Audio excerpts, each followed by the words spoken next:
Everybody, Pastor James here. We are still on lockdown or shelter in place or whatever they're calling this now. And I just want to keep on going with our message series. I know that it's hard sometimes to keep any kind of sense of normality, but I think that we have to. I think that we should. We're not to live in fear. We're to keep moving on and growing. And so today, I have a special message for you. If you've ever been in a bad situation where God didn't do what you needed him to do, this is really for you. I'm still covering the bad guys, and today we're covering two bad guys known as the thieves. Now, I don't know if you're familiar with the story of Jesus and his crucifixion, but Jesus was crucified with two other people at the same time, one on his left and one on his right, and they were called thieves or robbers in a lot of translations. Actually, it's a little worse than you might think. They didn't crucify people for stealing loaves of bread and stealing a car or anything like that.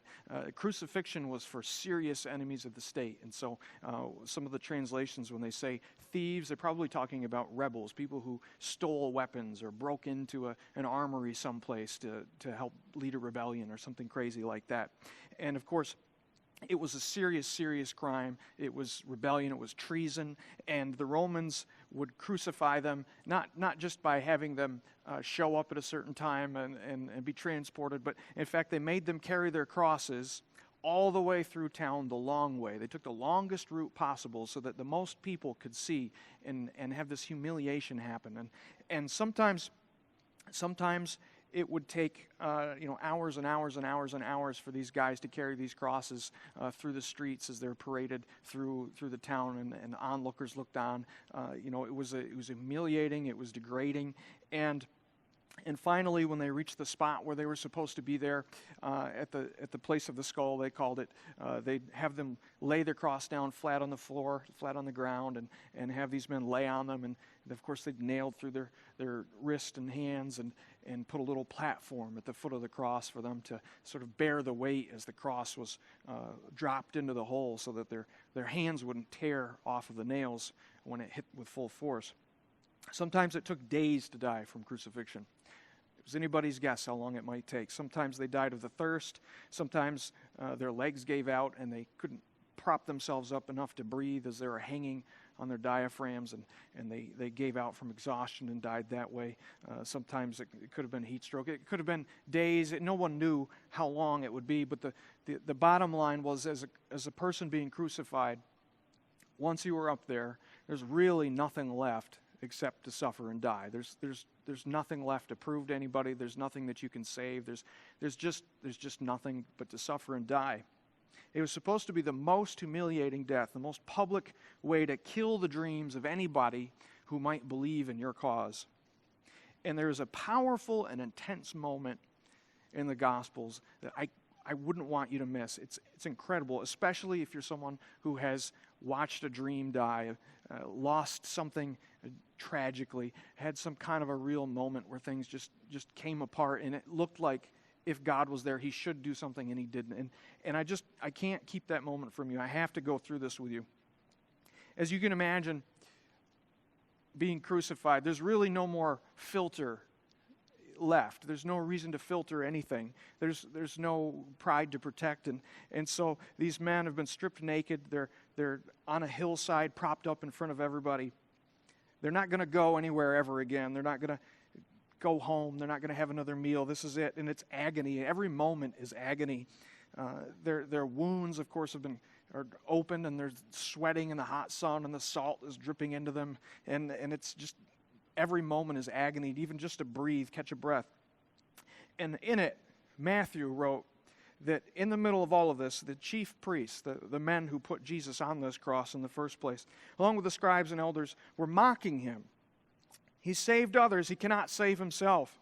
He's the King of Israel. We'll let him now come down from the cross and we'll believe in him. He trusts in God. Well, then let God deliver him now if God takes pleasure in him. For he said, I am the Son of God. And the robbers also, who had been crucified with him, were casting the same insult at him.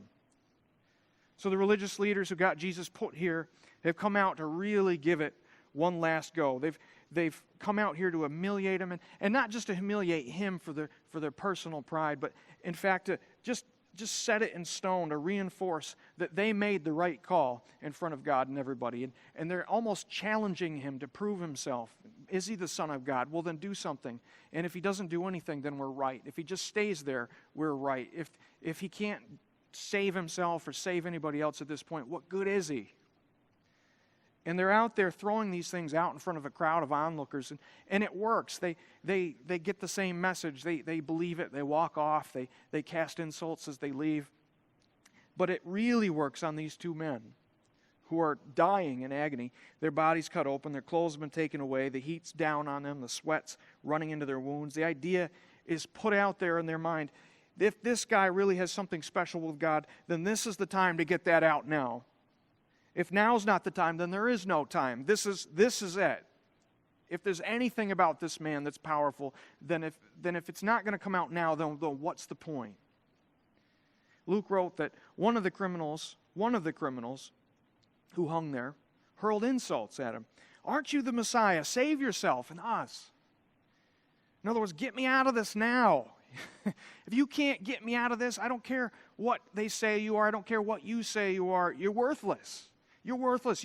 And of course, you fill in the blank with whatever you can imagine people would say today. You can't even save yourself from this. You're nobody. You're worthless to God. You're worthless to everybody. You fill this in, and all he can do is just vent all of this frustration and his agony out on this man on the other side of him. It's the picture of a man who's got absolutely nothing left but his pride. Doesn't God see how bad this is? Doesn't he have any mercy? But something happens in the other man. Now, these two men are both here for the same reason. Both did the same crime, here for the same reason, got the same sentence, going through the same agony. Luke writes, but the other criminal began to rebuke him. He confronted him. He called him out on what he was saying. Why is he doing this? He says, don't you fear God? He said, since you are under the same sentence, we are punished justly, for we are getting what our deeds deserve, but this man has done nothing wrong. The other man, in all of his pain and his regret, something bubbles up out of him, and he pulls something out he probably didn't expect. And while the one is in agony and yelling and crying and cursing and furious, no, he doesn't fear God. If this is happening, what's the point? Why fear God? What's the risk? There's nothing left at this point. But this man, something different is happening on this side of Jesus. Here's a man who did the same thing, got the same sentence, and yet he says, well, we knew that this could take us here. We did this knowing what could come of it. We did what we did. We knew we were putting people's lives in danger. We knew what you get for treason. We knew the trouble this could bring on our families. We knew it, and we went for it anyway. But this guy is an innocent man. And this criminal, he knows it, and everybody else knew it. All the people who put him there knew he was innocent. I mean, they tried for years, actual whole years, to find anything, something that they could peg him with, some kind of an abomination, or some kind of a blasphemy, something, and they couldn't even find two witnesses in the whole city of Jerusalem when it came time to arrest him. Nobody could come up with two stories that could be corroborated. They were all lies and made up, a hoax.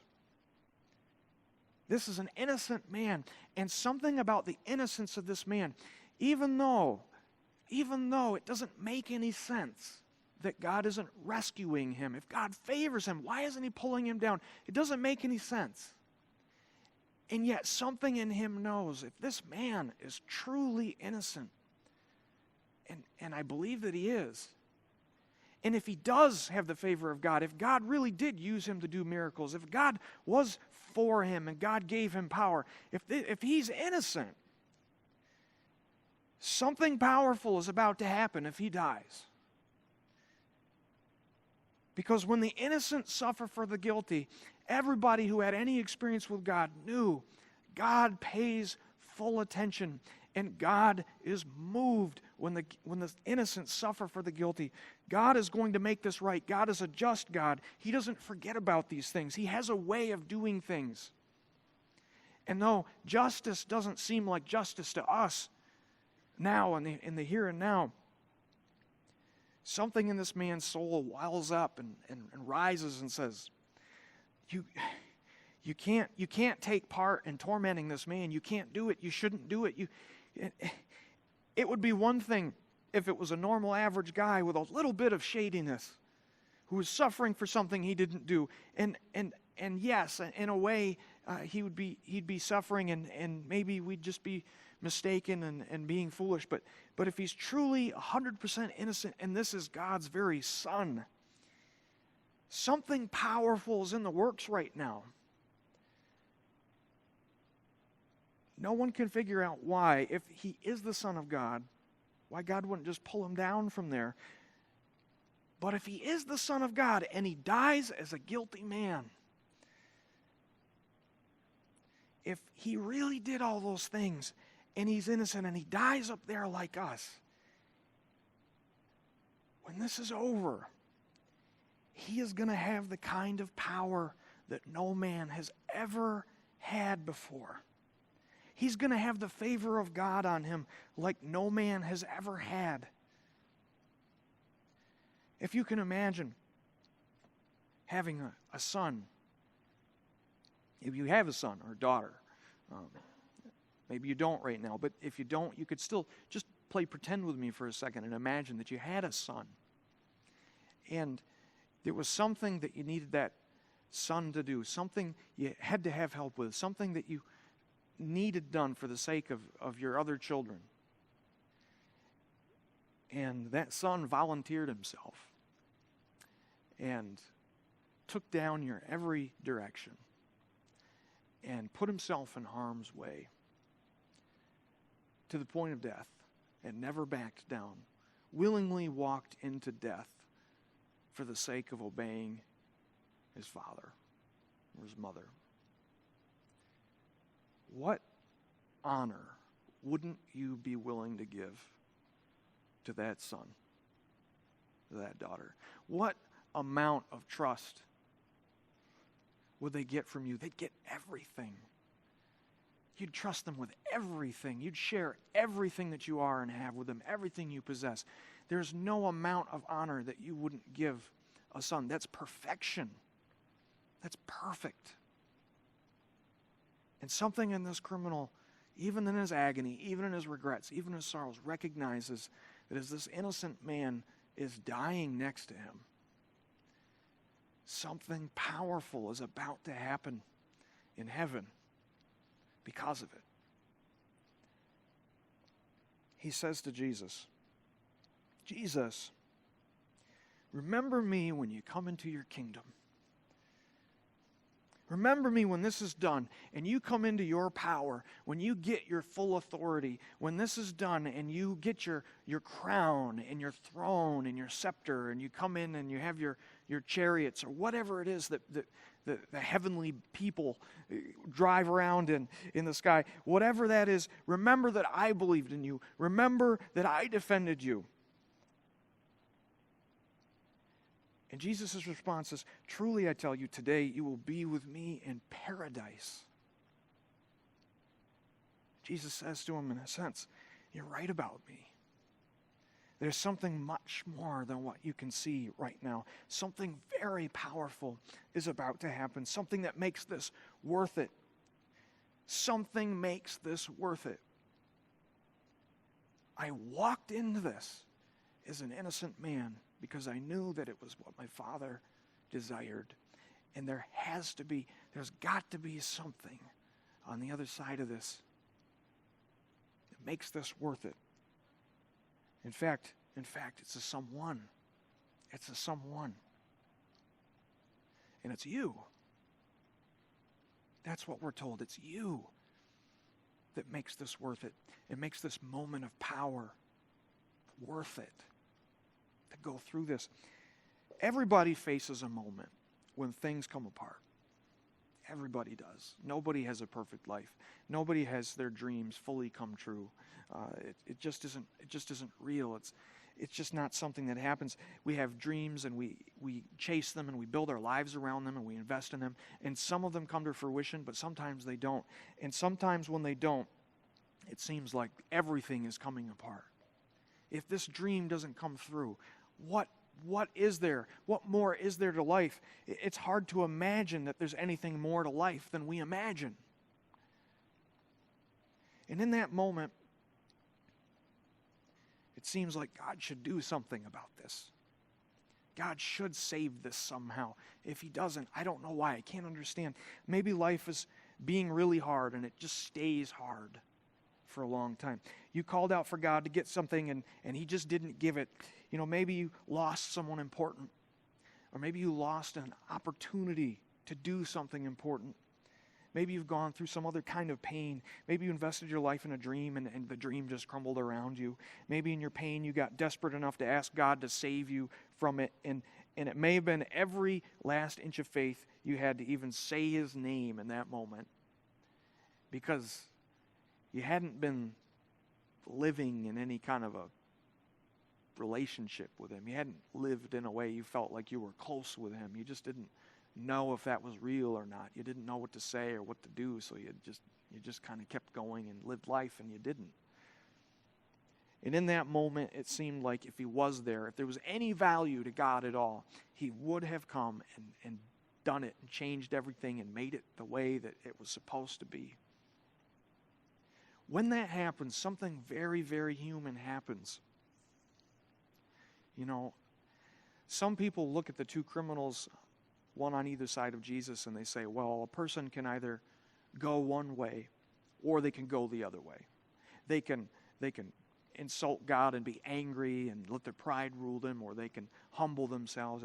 And I'm telling you, I don't think it's just one way or the other way. I actually think it's a path that we go on.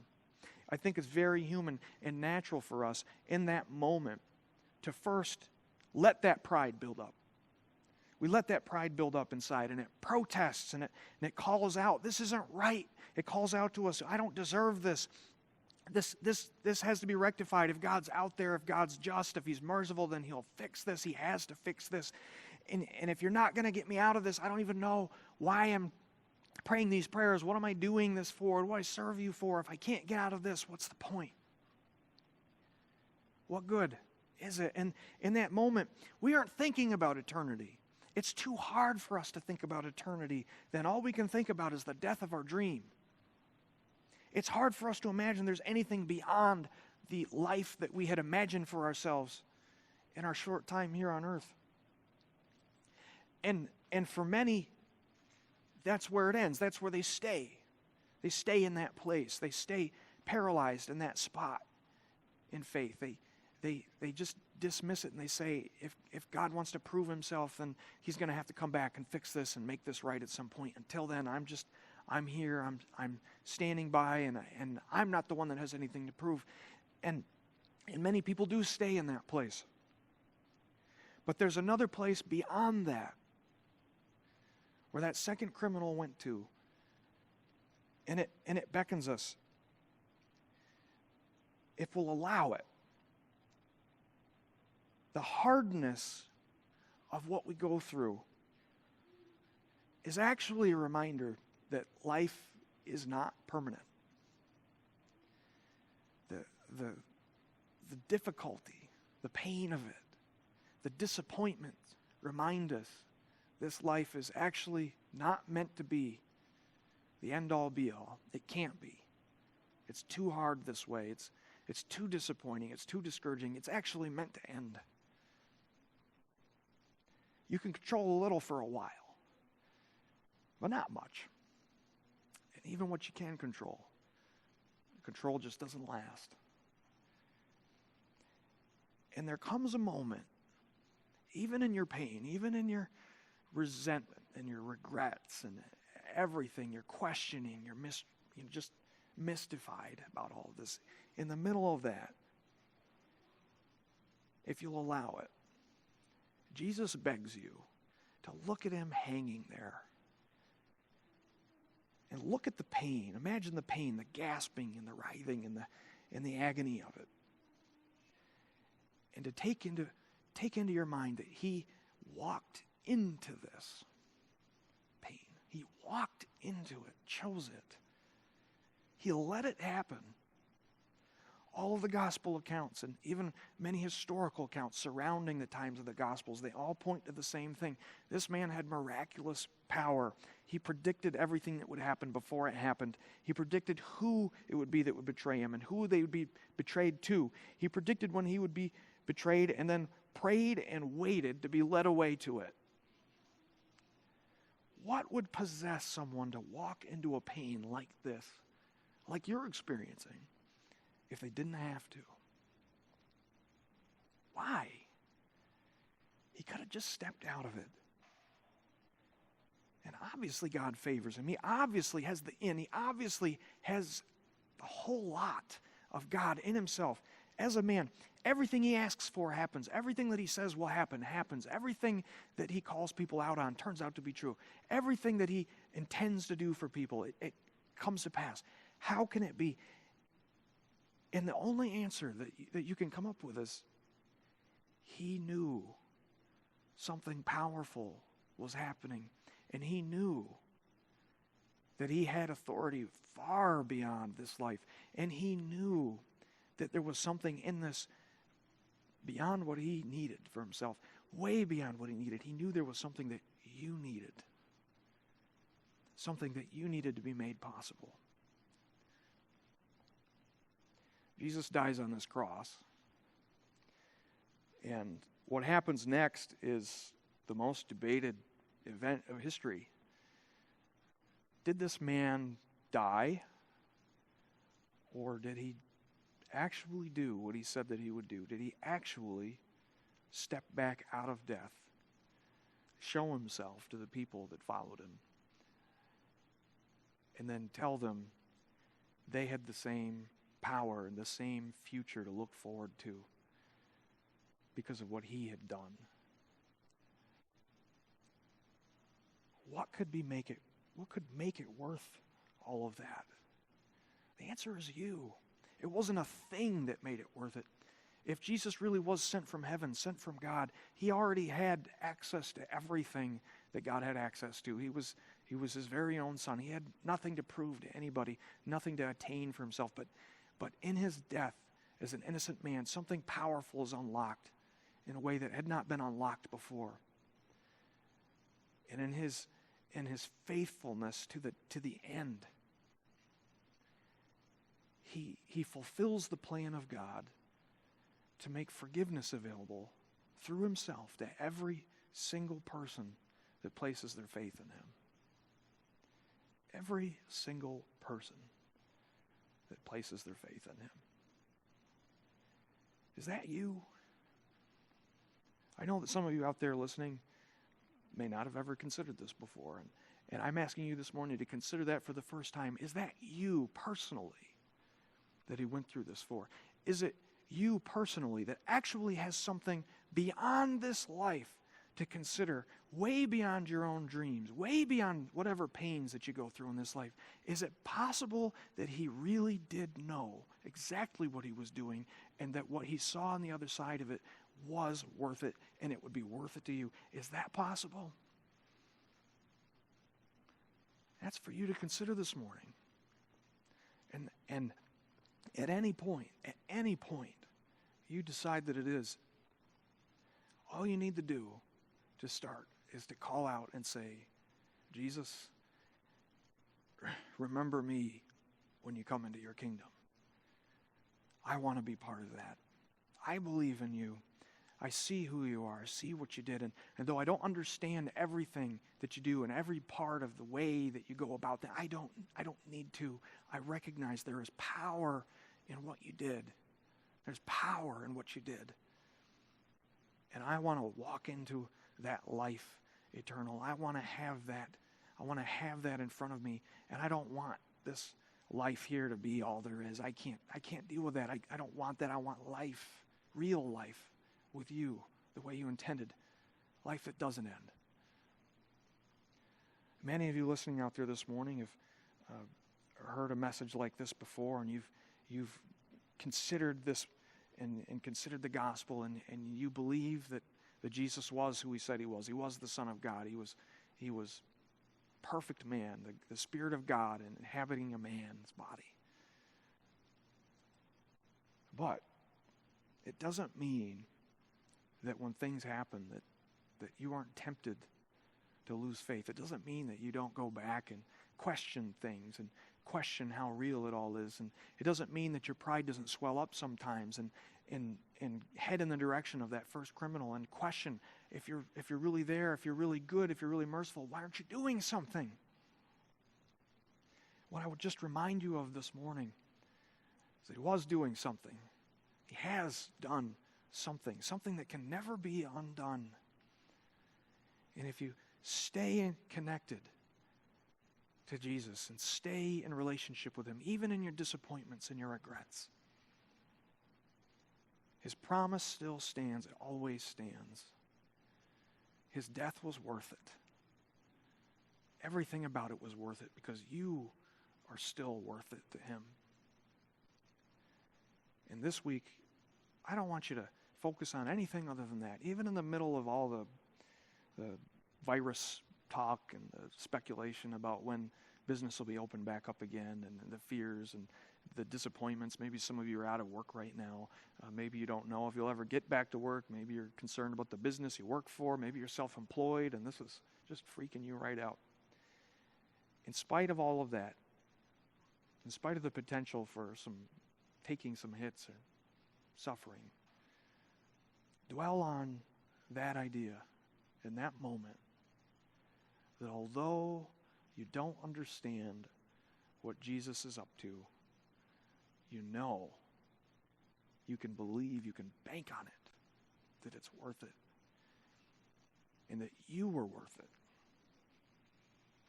That's all I have for you this morning. Listen, if you appreciate this message, you want to listen to it again, you can catch it on our YouTube channel or, of course, on Facebook Live. We keep our sermons there. Please, if you like this or you want to share this with somebody, go on our YouTube channel, Faith Fellowship Watertown, and subscribe to it. There'll be more messages like it coming up. You can share it, comment, do anything that you want that helps get the word out. We appreciate that so much. Listen, if you're out there and you're not connected with anybody at this time, I don't care if you belong to a church in Texas or if you're down the road from us on Moore Ave, that's fine. We want to hear from you. We want to hear you. We want to know where you're coming from. Comment in the section below this link and let us know where you're listening from this morning. Also, if you're looking for a group and you're not connected, listen, we want to help you get connected. We have groups that you can connect with. If you're part of a group that meets in person and they're not meeting right now, that's okay. You can connect with us for a while and then go back when things return. Maybe you're out there and you just want to connect with somebody for the first time and you don't belong to any particular church, that's fine. We want to hear from you. All you have to do is go to our website, faithfellowshipwatertown.com, and go to the Contact Us section and just email us. Send us a message so that we have your email, and then we'll get right in touch with you and give you some opportunities to link up in groups using Zoom. So we want to hear from you. We really, really do. Thank you for listening, and we're going to see you again soon.